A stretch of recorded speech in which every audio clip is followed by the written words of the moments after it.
শুদ্ধ আমগুলো কে দিল? আন্টি। যে একেবারে ফরমালিন মুক্ত, একেবারে টাটকা আম, একবারে গাছ থেকে পেড়ে শুদ্ধর আন্টি শুদ্ধকে দিয়ে গেল।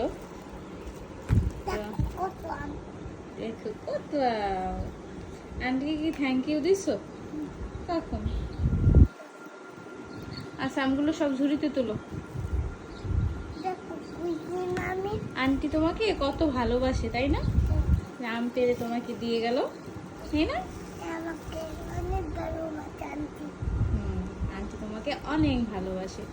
এই যে ছাদে অনেক আম, এগুলো আম পাকিনি এখনো। তুলো সব তুলো, তাড়াতাড়ি তুলো। হ্যাঁ হ্যাঁ হ্যাঁ তোলো তোলো তোলো তোলো। আচ্ছা তাড়াতাড়ি তুলো তুলো তুলো। এই আমগুলো ঘরে 2-1 দিন রাখলেই পেকে যাবে। আমি এগুলো খাবো, এগুলো হ্যাঁ তুমি সব খাবে, তোমাকে খাওয়ার জন্যই দিছে আন্টি। খাবা? তুমি তুলো। এই আমটা কত সুন্দর দেখছো, যে লাল লাল। কতগুলো আম তাই না? একবারে টাটকা তরতাজা আম। হ্যাঁ উঠাই ওটা মাথায় নেই, পড়ে যাবে তো।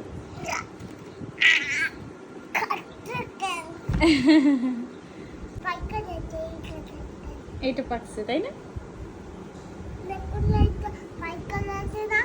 ওটা পাকিনি, ওটা পাকবে। ওইটা পাকছে, তোমার হাতেরটা দেখো না হলুদ হয়ে গেছে। ওই আমগুলো ওই যে বড় গাছটার আমি দেখাই, এই যে এই আমগুলো সব এই গাছটার।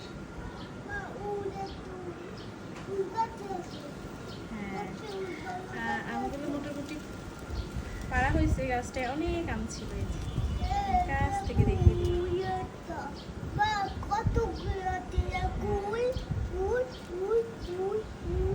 এখানে ছাদে আমাদের জানলা দিয়ে একবারে আমগুলো দেখা যায়। এই যে কত সুন্দর আম ঝুলে আছে।